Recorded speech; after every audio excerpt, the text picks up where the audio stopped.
अस्सलामु अलैकुम वरहमतुल्लाहि वबरकातुहू। आप लोगों ने कुछ ऐसे लोगों से जो बददिमाग, ज़हनी मरीज़, कुवर्ड, अनपढ़, जाहिल और दिमाग से फ़ारिग होते हैं, उन लोगों से ये कहते हुए सुना होगा कि इस्लाम अपने मानने वालों को ये सिखाता है कि काफ़िरों को यानी गैर मुस्लिमों को मारो, काटो और जब तुम मर जाओगे अगर तो तुम्हें इसके बदले में 72 हूरें मिलेंगी।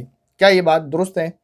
और इस पर वो ये बातें इस तरह के इल्ज़ामात लगा कर के इस्लाम आतंकवाद की तालीम देता है और ये कहता है काफ़िरों को मारो, अधर्मियों को मारो और इस पर तुम्हें इनाम में 72 हूरें मिलेंगी। और फिर वो कुरान करीम की आयत को कोड करते हैं, फ़क़्तुलुल मुशरिकीन हैसु वजदतुमूहुम, इस आयत को और इन जैसी आयत को कोड करते हैं।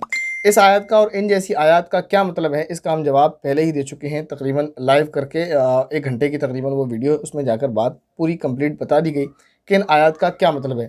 लेकिन अगर मैं इसी तरह के कई सारे श्लोक्स मेरे पास हैं यजुर्वेद के और वेदों के, अगर मैं वो पेश करूँ तो यकीनन ये उसका जवाब नहीं दे सकेंगे जो कुरान करीम पर ये एतराज़ करते हैं, हालांकि एतराज़ बनता नहीं। लेकिन अभी न कुरान करीम की आयत पर बात करना है, न वेदों के उन श्लोक्स पर बात करना है जहाँ पर हुक्म ये दिया गया कि अधर्मियों को मारो, काटो और उनके साथ जो है बुरा बर्ताव करो और ऐसी ऐसी सज़ाएँ जो आप ये समझ लें, आप सुनेंगे तो आपके होश उड़ जाएंगे। अधर्मियों के साथ क्या क्या करने को कहा गया है वो कभी और बाद में बात कर दी जाएगी आपके सामने। अभी फ़िलहाल बात ये हुई है कि क्या इस्लाम ये कहता है कि गैर मुस्लिमों को बग़ैर किसी गलती के मारो, पीटो और तुम्हें 72 हूरें मिलेंगी, क्या ऐसा है? तो इसका जवाब ये है कि कुरान में या इस्लामी तालीमात में कहीं भी ऐसा नहीं लिखा हुआ है कि किसी गैर मुस्लिम को सिर्फ़ इस बिना पर कि वो गैर मुस्लिम है, वो इस्लाम नहीं कबूल करता, कि वो मुसलमान नहीं, सिर्फ़ इस बिना पर उसको मार दो और इनाम में 72 हूरें मिलेंगी। लेकिन सवाल ये है कि यही कुछ अगर महाभारत में लिखा हुआ हो तो इसका आप क्या जवाब देंगे? बस अभी हूरों के कॉन्सेप्ट पर बात करना है, बात इस पर नहीं करना है कि जिहाद या धर्म युद्ध है या नहीं। अगर इस्लाम में जिहाद है तो क्यों है, या दूसरे धर्मों में धर्म युद्ध है तो क्यों है, उस पर बात नहीं करना है। बात अभी सिर्फ ये करना है क्या हूरों वाला कॉन्सेप्ट है, क्या जो जो है धर्म युद्ध करने वाला है, जो मुजाहिद है, जो धर्म युद्ध करने वाला वीर है, अगर वो धर्म युद्ध करते करते मारा जाता है तो क्या उसको बदले में 72 हूरें मिलेंगी? तो उसका जवाब ये है कि यही सवाल महाभारत के एक श्लोक के ताल्लुक से, उस पर आपका क्या जवाब होगा। मैं आपको वो श्लोक पढ़कर सुनाता हूँ। महाभारत अध्याय नंबर 98 श्लोक नंबर 45 से लेकर 51 तक उसका हिंदी अनुवाद मैं आपको सुना रहा हूँ।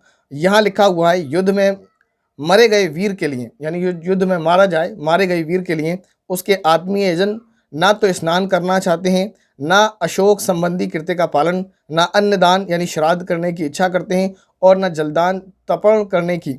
उसे जो लोग प्राप्त होते हैं उन्हें मुझसे सुनो, यानी ये बता रहे हैं मुझसे सुनो। क्या सुनो, क्या मिलता है उसे? कहते हैं युद्ध स्थल में मारे गए शूरवीर को, यानी जो मैदान जिहाद में मारा जाए मुजाहिद, युद्ध स्थल में मारे गए शूरवीर, मैदान जिहाद में मारे गए मुजाहिद की ओर यानी उसकी तरफ, युद्ध स्थल में मारे गए शूरवीर की ओर यानी मैदान जिहाद में मारे गए मुजाहिद की तरफ सहस्त्रों सुंदरियां अप्सराएं ये आशा लेकर बड़ी उतावली के साथ दौड़ी जाती हैं कि ये मेरा पति है, यानी उस शख्स के साथ जो मैदान जिहाद में मारा जाए जो मुजाहिद, उसकी तरफ सुंदरियां हज़ारों की तादाद में उतावली होकर दौड़ी पड़ती हैं कि ये मेरा पति है।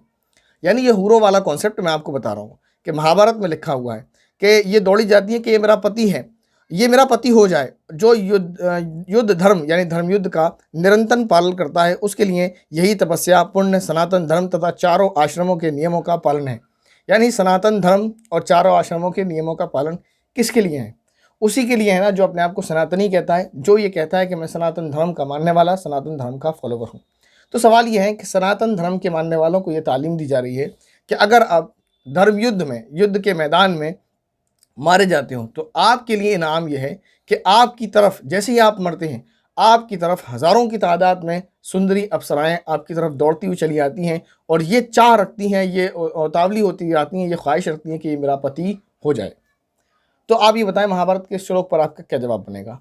आपसे एक सवाल ये है कि ये जो धर्म युद्ध है ये किसके खिलाफ है और किसके लिए है, किसको हुक्म है? ये हुक्म सनातनी लोगों को है। तो क्या ये हुक्म सनातनी लोगों को इसलिए ये दिया जा रहा है कि सनातनी लोगों के खिलाफ लड़ना है? तो ये तो बड़ा ही ख़राब हुक्म है, ये तो बहुत ही बड़ा जुल्म है कि अपने ही लोगों के खिलाफ लड़ना है। तो क्या ये हुक्म अगर सनातनी लोगों को ये नहीं दिया जा रहा है कि सनातनी लोगों के खिलाफ लड़ना है, बल्कि हुक्म ये है कि सनातनी लोग गैर सनातनी लोगों के विरुद्ध उनके खिलाफ लड़ें, यानी अधर्मी जो आपके मज़हब को फॉलो करने वाले नहीं हैं, जो सनातन धर्म के फॉलो करने वाले नहीं, उनसे लड़ें। और अगर ये इसलिए दिया जा रहा है कि सिर्फ इस बिना पर क्योंकि वो सनातनी नहीं है उनसे लड़ें, तो ये जुल्म नहीं है? क्या ये आतंकवाद नहीं है कि सिर्फ अगर कोई सनातनी न हो, इस वजह से उसको हुक्म दिया जा रहा है कि उसको मार दिया जाए। हालांकि मैं ये नहीं कहता ये हुक्म इसलिए है, ये किसी भी मजहबी किताब में ऐसी तालीम नहीं होगी कि अगर वो आपके मजहब का मानने वाला नहीं तो उसे मार दिया जाए। हुक्म यह है, यकीनन यहाँ पर भी यही हुक्म होगा, जिससे युद्ध करने को हुक्म दिया जा रहा है उसी से होगा जो जालिम हो, जो फसाद फैला रहा हो। तो वही हुक्म अगर कुरान करीम में भी है कि कुफार को, मुशरिकीन को कत्ल करने का, तो वहाँ भी बताया गया। मुख्तसर मैं आपको बता रहा हूँ, वहाँ यही हुक्म है। जहाँ इजाज़त दी गई जिहाद की, वहाँ पर यही आयत है, उज़िन लिल्लज़ीना युक़ातलूना बिअन्नहुम ज़ुलिमू, कि आप लोगों को आज्ञा दे दी गई, इजाज़त दे दी गई किस बात की, कि तुम युद्ध करो, मुकाबला करो, उनसे लड़ो। किन से लड़ो? उज़िन लिल्लज़ीना युक़ातलूना बिअन्नहुम, क्यों लड़ो? इस वजह से लड़ो। किस वजह से? बिअन्नहुम ज़ुलिमू, कि उन्होंने तुम पर जुल्म किया था, उन्होंने तुम पर अत्याचार किया था, इस वजह से तुम उनसे लड़ो। तो कुरान भी तो यही हुक्म देता है कि तुम्हें उन लोगों से लड़ना है जिन्होंने तुम पर अत्याचार, तुम पर जुल्म किया है।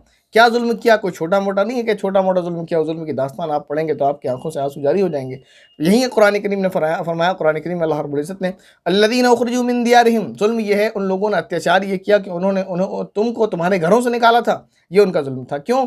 बिगैर हक़, कोई गलती थी नहीं थी, बगैर किसी गलती के। किस वजह से? इल्ला अन यक़ूलू रब्बुना अल्लाह, सिर्फ इस वजह से कि ये कहते थे कि हमारा रब अल्लाह है। सिर्फ एक अल्लाह को मानने की वजह से काफिरों ने मुसलमानों पर तरह तरह के जुल्मों के पहाड़ तोड़े, सिर्फ इस बिना पर कि ये अधर्मी है, सिर्फ इस बिना पर कि ये बुत परस्ती नहीं करते, सिर्फ इस बिना पर कि ये तौहीद की दावत देते हैं, सिर्फ इस बिना पर कि अल्लाह को एक मानते, सिर्फ इस बिना पर उनको मारा काटा गया, सिर्फ इस बिना पर उनके ऊपर जुल्म के पहाड़ तोड़े गए। तो बहरहाल वो उस पर बात बाद में हो जाएगी, कुरानी आयत क्या कहती हैं, या इसी तरह अगर मजहबी किताबों में, धार्मिक किताबों में, अगर या वेदों में इस तरह के श्लोक से हैं कि अधर्मियों को मारा जाए, उनको काटा जाए, तो उसका क्या मतलब हो सकता है? और यही मतलब हो सकता है कि वहाँ जालिमों से लड़ने का हुक्म दिया गया है। सवाल यहाँ था हुरों के कॉन्सेप्ट के ताल्लुक से कि क्या किसी मुसलमान को यह हुक्म है कि किसी भी गैर मुस्लिम को सिर्फ इस बिना पर कि वो मुसलमान नहीं उसको मार दिया जाए और मारने वाले को 72 हूर मिलेगी? तो उसका जवाब है ऐसा बिल्कुल भी नहीं है। ये ऐसे किसी भी मज़हब की तालीम नहीं हो सकती। यही बात महाभारत में भी लिखी हुई है।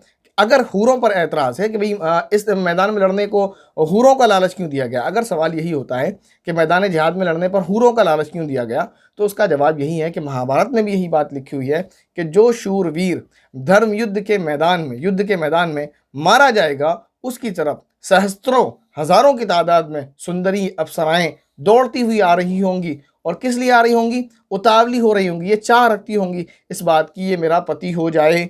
तो औरतों का लालच, हूरों का लालच, अप्सराओं का लालच तो यहाँ भी दिया जा रहा है कि इसी को अगर उर्दू में आप कन्वर्ट कर दें तो ये हो जाता है कि मैदान जिहाद में जो मुजाहिद मारा जाए उसकी तरफ बहुत सारी जो है हूरें उतावली होकर ख्वाहिश रखती हुई आ रही हैं कि ये मेरा शौहर हो जाए। तो इसमें और उसमें क्या फ़र्क है, मुझे बता दें आप। तो ये हाइपोक्रेसी की इंतहा है कि एक तरफ आप जो है एक चीज़ को गलत ठहरा रहे हैं, वही चीज़ दूसरी तरफ अगर आप कहते हैं तो ठीक है, कोई और कहता है तो गलत है। बहरहाल मिसगाइड किसी को ना किया जाए। वो एक जो बात है जिस तरीके से उस तरीके से पेश किया जाए। तो बिला वजह दो धर्म के लोगों के दरमियान में आपसी दूरियां फैलाना, लोगों को लड़ाना, लोगों को मिसगाइड करना और लोगों में दुश्मनी पैदा करना अच्छी बात नहीं है।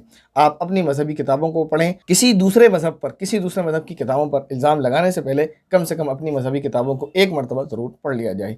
अस्सलामु अलैकुम वरहमतुल्लाहि वबरकातुहू।